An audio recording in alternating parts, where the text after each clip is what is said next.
বিসমিল্লাহির রহমানির রহিম। হ্যালো বন্ধুরা, আসসালামু আলাইকুম। কেমন আছেন আপনারা? আশা করি সবাই ভালো আছেন।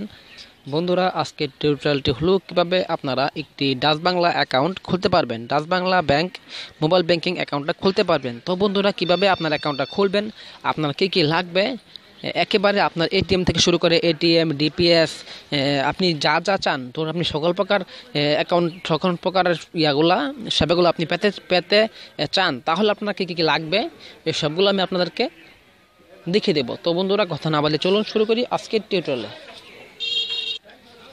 বন্ধুরা, আপনারা অবশ্যই এই ভিডিওটা চলাকালে এখনই একটি স্ক্রিনশট মারেন, কেননা এই এগুলো আপনাদের প্রয়োজন হবে। দেখুন বন্ধুরা, কী লাগবে আপনার, অর্থাৎ আপনি ধরুন আপনি অ্যাকাউন্ট খুলবেন, বা আপনার ছেলের, আপনি যার অ্যাকাউন্ট খুলবেন আপনার পাসপোর্ট সাইজের 4 কপি ছবি। যদি আপনি অ্যাকাউন্ট খুলেন তাহলে আপনার 4 কপি ছবি, আপনি যার অ্যাকাউন্ট খুলবেন তার 4 কপি ছবি, আপনার পাসপোর্ট সাইজের 4 কপি ছবি, এটিএম, ডিপিএস ইত্যাদি, অর্থাৎ সকল প্রকার সুবিধার জন্য আপনাকে 4টি পাসপোর্ট সাইজের ছবি লাগবে।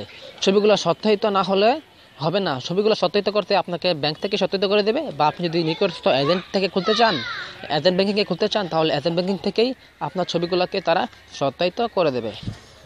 তারপর বন্ধুরা, দ্বিতীয়ত, নমিনির 2 কপি পাসপোর্ট সাইজের ছবি।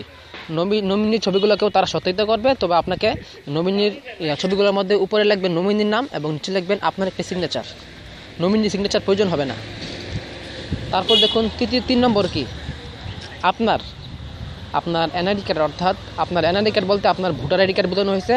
আপনার ভোটার আইডি কার্ড বা আপনার পাসপোর্ট বা আপনার ড্রাইভিং লাইসেন্স বা আপনার জন্ম নিবন্ধন। অবশ্যই আপনারা যদি আপনাদের কাছে এগুলো না থাকে, তাহলে আপনারা চাইলে আপনাদের জন্ম নিবন্ধন দিয়েও অ্যাকাউন্টটা খুলতে পারবেন।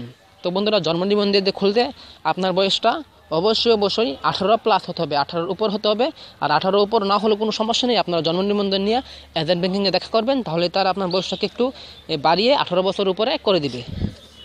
তারপর বন্ধুরা, 4 নম্বর, নমিনির এনআইডি, পাসপোর্ট, ড্রাইভিং লাইসেন্স, জন্ম নিবন্ধন এর একটি ফটোকপি।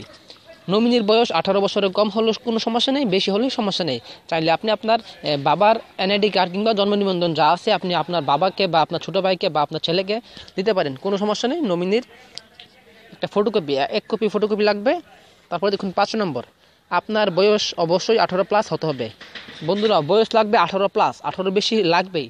আপনার যদি জন্ম নিবন্ধন কিংবা পাসপোর্ট আপনার যাই আছে, যেই সনদপত্রই আছে, এটার মধ্যে আপনার বয়স 17 বছর, তাহলে তারা আপনার জন্ম নিবন্ধনটাকে, ফটোকপিটাকে, বয়সটাকে একটু বাড়িয়ে দিয়ে 18 বছর উপরে করে দিবে। এটা কোনো সমস্যা হবে না। আপনারা জন্ম নিবন্ধন নিয়ে দেখা করতে পারেন। আপনার জন্ম নিবন্ধনে আপনার বয়স যদি 10 বছরও হয়, কোনো সমস্যা হবে না, তারা বয়সটা একটু বাড়িয়ে দিবে। আপনি তাদের সাথে যোগাযোগ করেন, তাহলে তারা আপনাকে বুঝিয়ে দিবে। আপনার 5 নম্বরটা দেখুন বন্ধুরা, আবার বলতেছি, আপনার বয়স অবশ্যই 18+ হতে হবে। এর কম হলে এজেন্ট বয়স বাড়াতে পারবে। এজেন্ট, আপনি যেখান থেকে অ্যাকাউন্ট খুলবেন, সে আপনার বয়সটাকে বাড়িয়ে দিতে পারবে। তারপর দেখুন 6 নম্বর, নমিনির বয়স অনির্দিষ্ট। নমিনির বয়স কোনো না, আপনি চাইলে আপনার সন্তানের বয়স যদি 5 বছর হয়, তাকেও দিতে পারবেন। অবশ্যই তার 2 কপি ছবি লাগবে। আমি উপরে বলে আসছি, নমিনির লাগবে 2 কপি ছবি। নমিনির বয়স অনির্দিষ্ট, আপনি চাইলে আপনার বাবাকে দিতে পারেন কিংবা আপনার সন্তানকে দিতে পারেন। বয়সটা কোনো না, তার একটা, আপনার সন্তানের যদি আইডি কার্ড থাকে, তাহলে আইডি কার্ড। নমিনির বয়স অনির্দিষ্ট, বয়স কোনো না।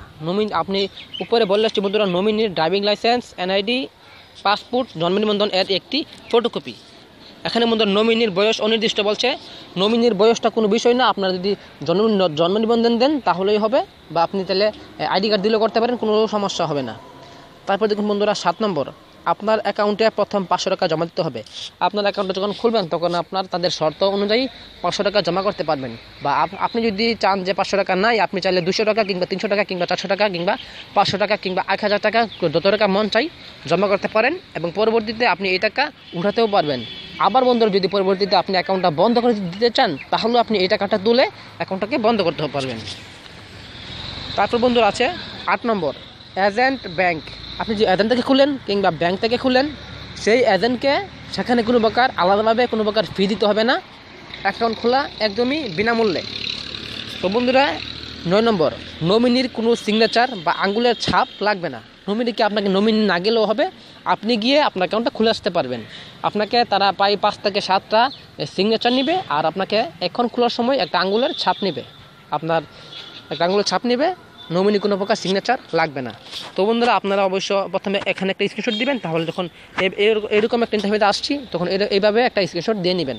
বা বন্ধুরা আপনাদের সুবিধার্থে আমি ডিসক্রিপশন বক্সে এই ফুল কপিটা আমি ডিসক্রিপশন বক্সে লিখে দেবো। তো বন্ধুরা আজকের মধ্যে দেখে নিয়ে বিদায় নিলাম, পরবর্তী ভিডিওতে দেখা হবে। আর ডাচ বাংলা ব্যাংকের সকল প্রকার সুবিধা পেতে যে কোনো সময় 16216 নম্বরে কল করতে পারেন, বা আপনারা চাইলে নিকটস্থ এজেন্টের কাছ থেকেও অনেক কিছু জানতে পারবেন। তো বন্ধুরা আজকে আমরা দেখে নিয়ে বিদায় নিলাম, পরবর্তী ভিডিওতে দেখা হবে। আসসালামু আলাইকুম।